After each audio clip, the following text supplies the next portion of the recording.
The morning that Europa, Princess of Tyre, lost everything she had ever known, began, as such mornings often do, with nothing more remarkable than sunlight on the water and the pleasant sensation of warm sand between her toes. She had woken before dawn, which was unusual for her, stirred from sleep by a dream she could not quite remember, but which left behind a strange restlessness, a feeling rather like hunger, but located somewhere behind her ribs instead of in her stomach. Her handmaidens, who had grown accustomed to their princess's habit of sleeping until the sun was well above the palace walls, were still tangled in their own dreams when Europa slipped from her chambers, padded barefoot down the cool stone corridors of her father's palace, and emerged into the grey half-light of a world not yet fully committed to being awake. The palace of Agenor, king of Tyre, sat upon a promontory that jutted into the eastern Mediterranean like a fist thrust into dark silk, and the beach below it was a crescent of pale sand that had been, for all of Europa's 17 years, her private kingdom. She knew every rock, every tidal pool, every place where the hermit crabs congregated in their borrowed shells. She knew which stones were good for skipping and which would only sink with a sullen plop. She knew the moods of the sea, the way a stable hand knows the moods of a horse, by subtle shifts in color and sound that would mean nothing to anyone who had not spent years paying attention. And this morning, the sea was behaving, she thought, rather oddly. It was too calm. That was the first thing. The Mediterranean was rarely what one might call violent in summer, but it usually managed at least a gentle lapping, a polite conversation between water and shore.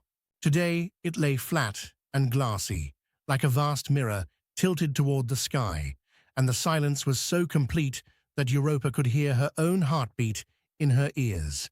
The gulls, who were normally raucous and argumentative at this hour, fighting over scraps of fish with the theatrical outrage of market vendors, were nowhere to be seen. The fishing boats that should have been setting out from the harbour were still tied to their moorings, their crews apparently having decided, by some collective and unspoken agreement, to stay in bed. Europa sat down on a flat rock at the water's edge and wrapped her arms around her knees. She was a beautiful girl, though she would have been embarrassed to hear anyone say so, which is perhaps the most reliable indicator that someone truly is. She had the dark eyes and olive skin of the Phoenician coast, hair that fell in heavy black waves past her shoulders, and a face that managed to be both regal and approachable, the kind of face that made strangers want to tell her their troubles. Her father, who loved her with the fierce, half-terrified devotion that fathers reserve for daughters, had already turned away 3 marriage proposals from neighboring kings, each time inventing increasingly creative reasons why the match was unsuitable. The truth, which he confided only to his wife Telephassa in the privacy of their chambers, was that he simply could not bear the thought of his daughter belonging to anyone else. She will have to marry eventually, Telephassa had said, with the patient practicality of a woman who had been managing her husband's emotions for 25 years. Eventually is not today, Agenor had replied, which was, when you thought about it, always true and therefore always a convenient thing to say. Europa, for her part, had no particular interest in marriage, not because she was opposed to it on principle, but because she had not yet met anyone who made the prospect seem like anything other than trading one set of stone walls for another. She wanted something, though. She could feel it, especially on mornings like this one, a nameless yearning that seemed to pull at her like the tide, drawing her towards some destination she could not see. Her brothers, Cadmus and Phoenix and Cilix, called it restlessness and told her she needed a hobby. Her mother called it being 17. Her father, who understood it better than any of them because he had felt it once himself, said nothing at all and simply looked sad. The sun was climbing now, spilling gold across the water, and Europa was just considering whether to wade in for a swim when she saw it. At first she thought it was a wave, a strange solitary wave moving against the current. But waves do not have shapes, and this did. It was white, brilliantly white, whiter than anything Europa had ever seen, whiter than the limestone cliffs of Byblos, whiter than the snow on Mount Lebanon that she had seen only once from a great distance and had never forgotten. It was moving toward her, cutting through the glassy water without leaving so much as a ripple. And as it drew closer, she saw that it was an animal, a bull, enormous and magnificent, rising from the sea, like something that had been sleeping on the ocean floor and had only just decided to wake. She should have been afraid.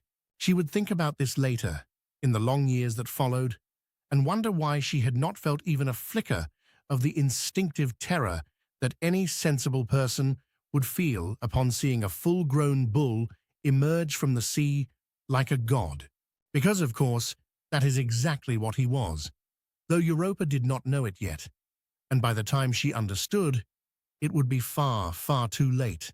The bull walked out of the waves with a calm, unhurried dignity, water streaming from his flanks like liquid silver. And Europa noticed several things in quick succession.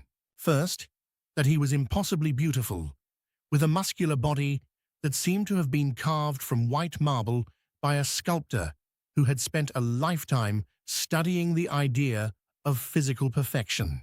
Second, that his horns were small and curved and polished to a gleam, less like weapons than ornaments, the kind of horns that existed not for goring, but for admiring.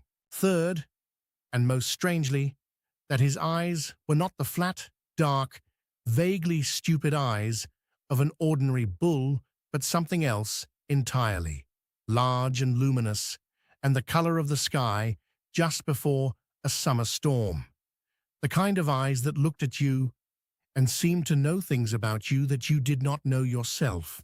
He stopped a few paces from her and stood there, breath steaming faintly in the cool morning air, regarding her with an expression that could only be described, improbably, as tender. "Hello," said Europa, because she could not think of anything else to say, and because when you are 17 and a god disguised as a bull has just walked out of the sea to meet you, social conventions tend to break down rather quickly. The bull lowered his great head and breathed out a long, warm breath that smelled inexplicably of wildflowers. His nostrils were wide and soft, and his hide, which Europa reached out to touch before she had consciously decided to do so, was as smooth as silk and warm as sunlight. She ran her hand along his neck and felt the great muscles beneath the skin, the steady, slow pulse of his heartbeat, and something inside her, the restless, hungry thing behind her ribs, went suddenly and perfectly still, as if it had been waiting for exactly this. Later, the palace scribes would record the event as an abduction, and in a sense, they were right. But the truth was more complicated than that, as truth generally is. Europa was not dragged or carried or forced. What happened was that she climbed onto the bull's back, and she did so because she wanted to. She wanted it the way a bird wants the sky, not as a rational decision, weighed and measured and found acceptable, but as something older and deeper and more fundamental than reason, a wanting that came from the very bottom of herself, from some hidden chamber of the soul that she had not known existed until the door swung open, and she saw, for the first and only time, what was inside. She swung herself up with the easy grace of a girl who had been riding horses since she was old enough to grip a mane, and settled herself between the bull's shoulders, her fingers tangling in the thick fur at his neck. For a moment, nothing happened. The bull stood perfectly still, and Europa sat on his back and looked out at the flat, silent sea and thought, quite clearly, I am about to leave. Then the bull began to walk, slowly at first, down the beach toward the water, his hooves leaving deep prints in the wet sand. Europa felt the muscles of his back shifting beneath her like tectonic plates, vast and powerful and impossibly controlled. When his hooves touched the water, he did not hesitate or slow, but walked straight in, and the sea, which had been flat and still all morning, seemed to part for him, opening a path of dark water that led away from the shore and out toward the horizon, where the sky met the sea in a line of burning gold. The water rose around them. It covered the bull's legs, then his belly, then his flanks, until Europa's feet were wet, and then her calves, and then her thighs.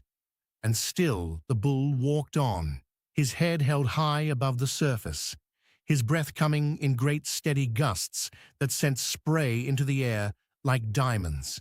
She should have let go.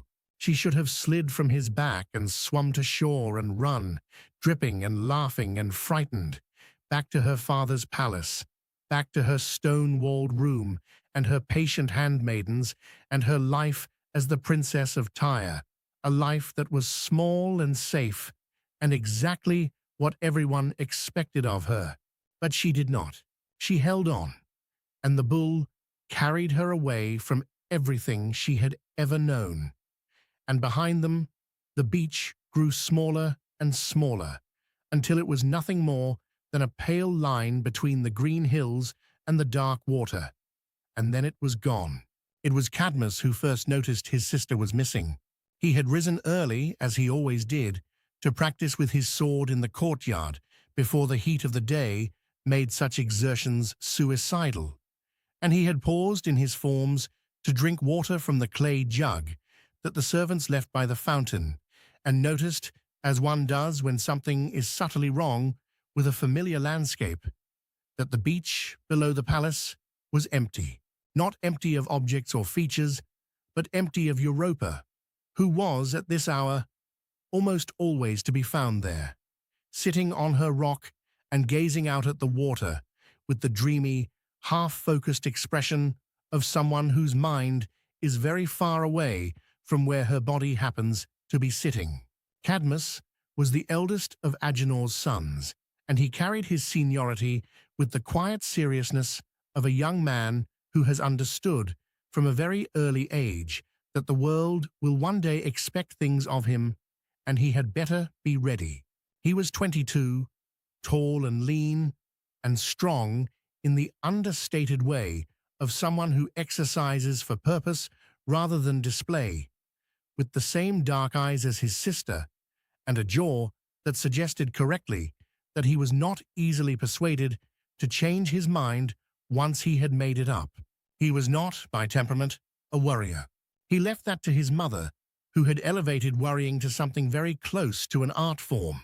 But he loved Europa with the particular protective ferocity of an older brother who remembers carrying his baby sister around the palace on his shoulders and cannot quite reconcile that memory with the young woman she has become.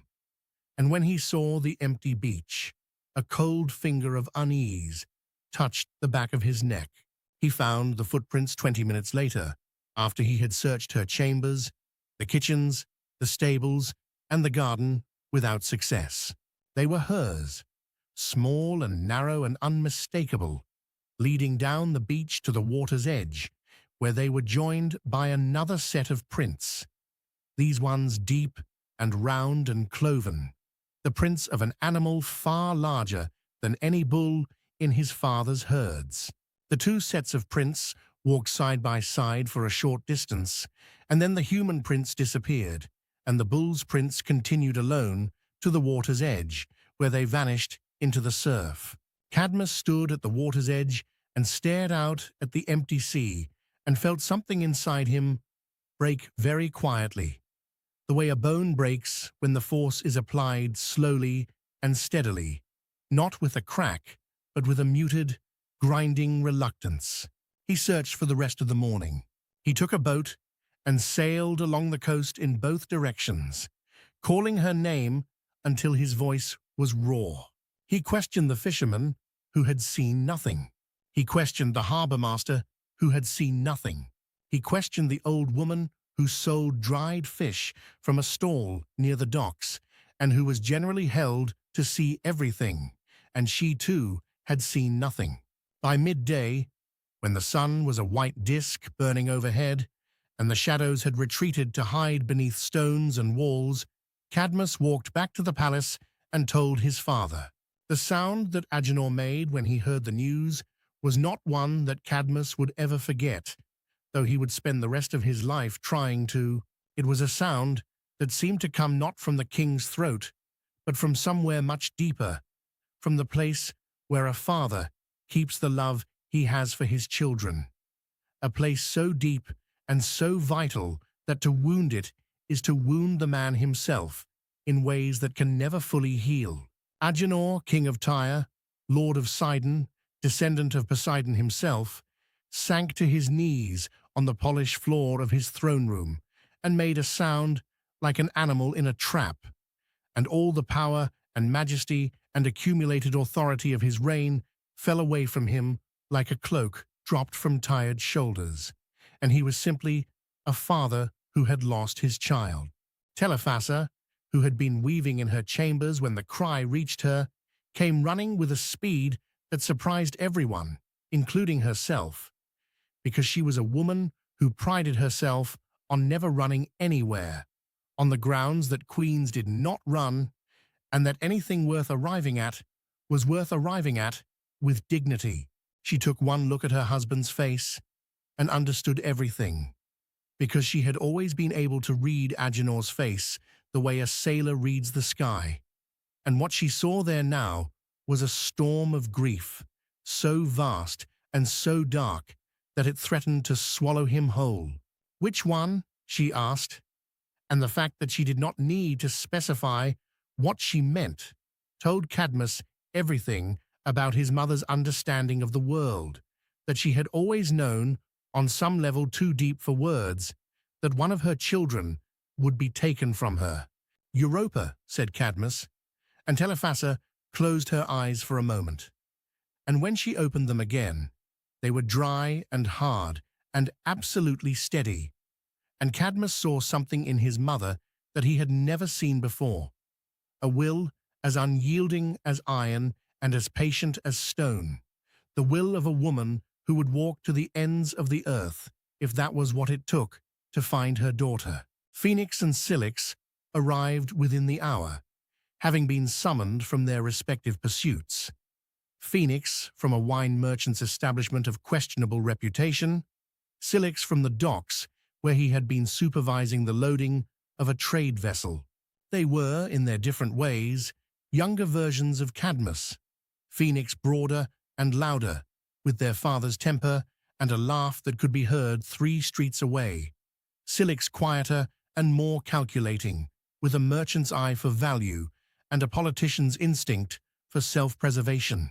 They stood before their father in the throne room and listened as Agenor told them what had happened, or rather, what he believed had happened, because the truth of it, the divine abduction, the god in the shape of a bull, would not become clear for many years. When Agenor spoke next, his voice had changed.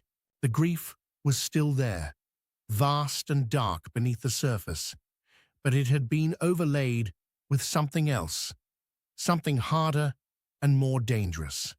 The voice of a king issuing a command from which there could be no appeal. "You will find your sister," he said, and the words fell into the silence of the throne room like stones dropped into deep water. "All 3 of you. You will search every land and every shore. You will ask every king and every beggar. You will not rest, and you will not return to this city, to this palace, to my presence, until Europa is found and brought home." He paused, and his eyes moved from one son to the next, and in each face he searched for something, some quality of resolve or devotion that would reassure him that his command would be obeyed, and what he found there seemed to satisfy him, though it also seemed to cause him a pain so acute that he had to look away. "And if we cannot find her?" asked Cilix, because he was the kind of person who always asked the question that no one else wanted to ask, which was both his greatest strength and the thing that made him most difficult to love. "Then do not return," said Agenor, and his voice broke on the last word, a small, clean fracture that he tried to hide by turning his face to the wall, and Cadmus saw his father's shoulders shake once, violently, before he brought himself under control. "Do not return to me without her. I would rather have no children at all than sons who could not bring their sister home." It was a terrible thing to say. Agenor knew it even as the words left his mouth, and Telephassa, who was standing in the doorway with her hands clasped in front of her like a woman at prayer, closed her eyes again, and Cadmus saw her lips move silently, forming words that might have been a prayer or a curse, or simply the involuntary protest of a mother watching her husband drive away the children she had left. But the command had been given, and in Tyre, the word of the king was law, even when the law was born from grief, and even when obedience meant exile. And the three sons of Agenor bowed their heads and accepted their fate because they were, despite everything, their father's sons, and they understood that some commands come not from authority, but from love, and that the two are, in the end, the same thing. They set out 3 days later, on a morning that was nothing like the morning Europa had vanished.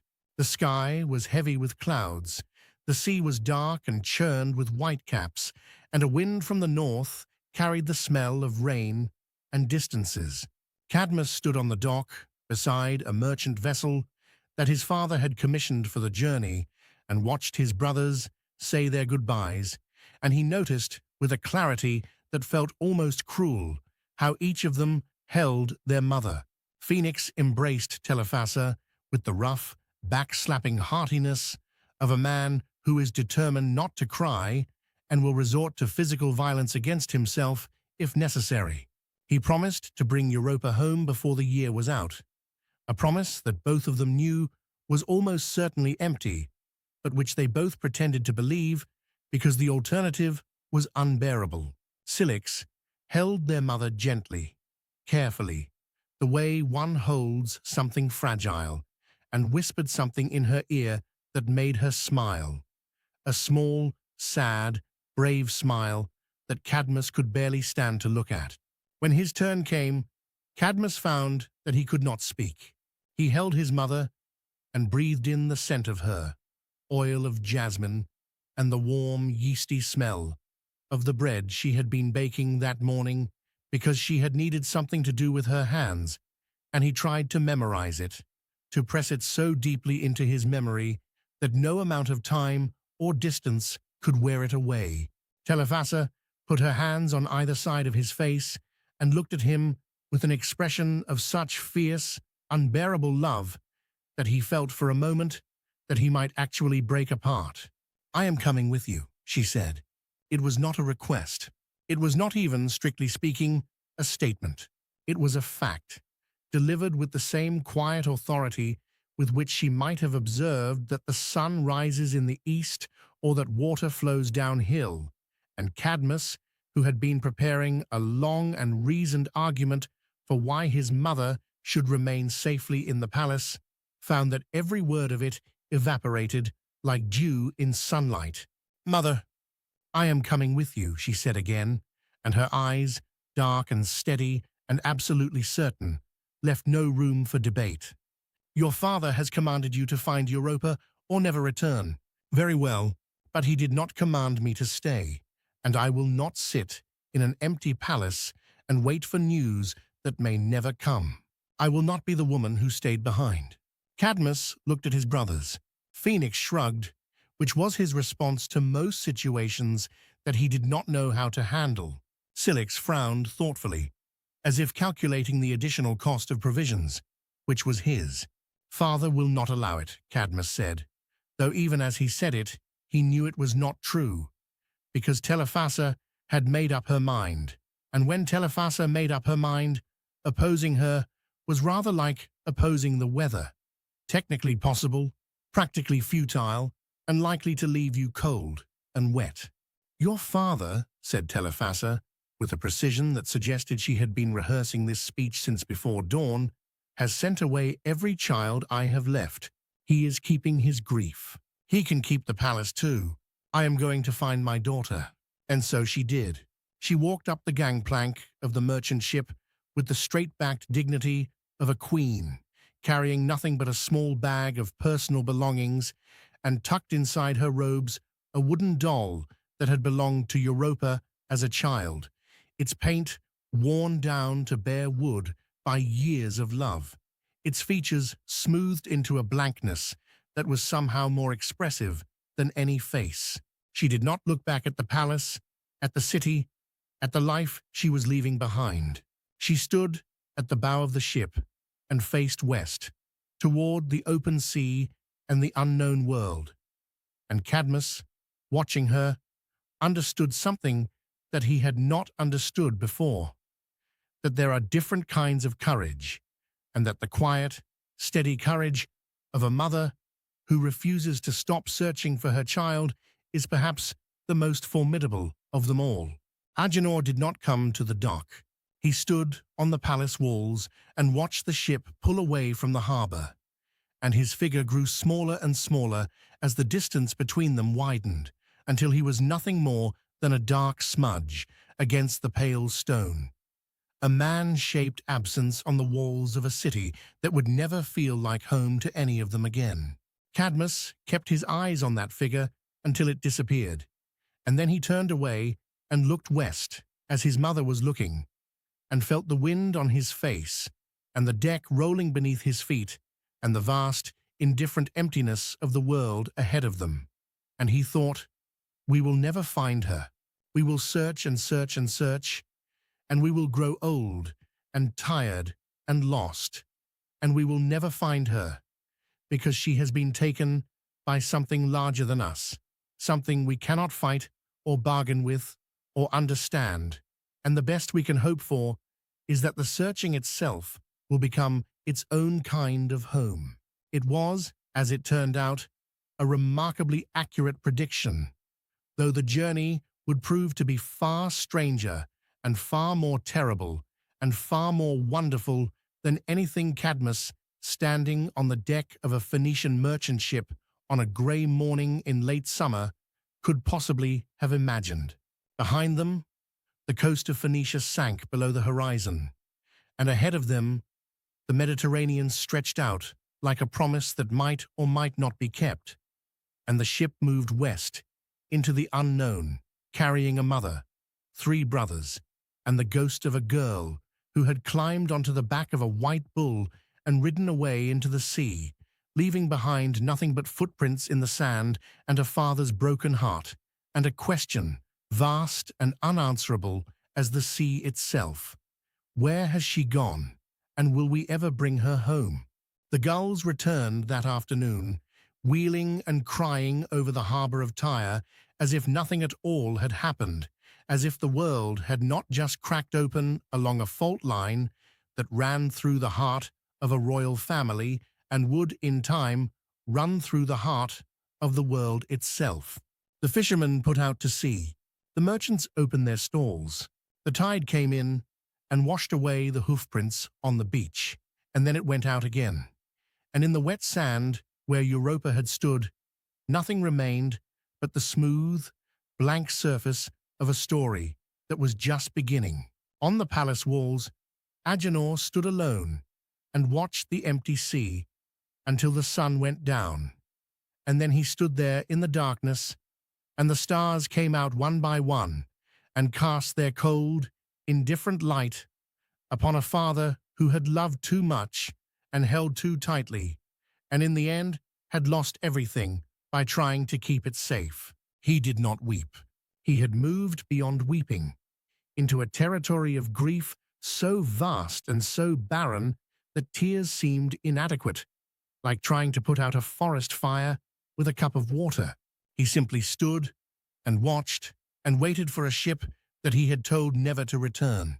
There is a particular cruelty in the stories of the gods, a carelessness that mortals might mistake for malice, but which is really something worse: indifference. Zeus had wanted Europa, and so he had taken her, with no more thought for the consequences than a child gives to the anthill he steps on while running through a field.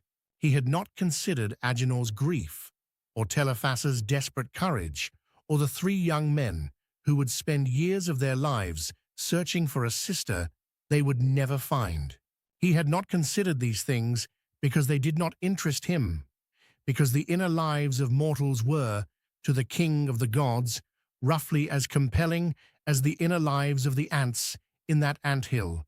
And this, perhaps, is the true horror at the heart of the old stories. Not that the gods are cruel, but that they are busy and distracted, and they have other things on their minds. But the consequences flowed outward nonetheless, the way ripples flow from a stone dropped in still water, reaching shores that the stone never intended to touch. Cadmus did not know it yet, standing at the bow of his ship with the salt spray on his face and his mother beside him and the whole unknown world ahead. But the white bull that had carried his sister away had set in motion a chain of events that would lead him to the founding of a city, the killing of a dragon, a wedding attended by gods, and a curse that would echo through generations like the tolling of a great dark bell. All of that lay ahead. For now, there was only the ship and the sea, and the fading memory of a girl on a beach, reaching out to touch something beautiful and terrible and divine. The wind filled the sails, and the ship moved west, and Cadmus began the journey that would make him, in time, something more than a prince, and something less than happy, which is perhaps the only honest definition of a hero.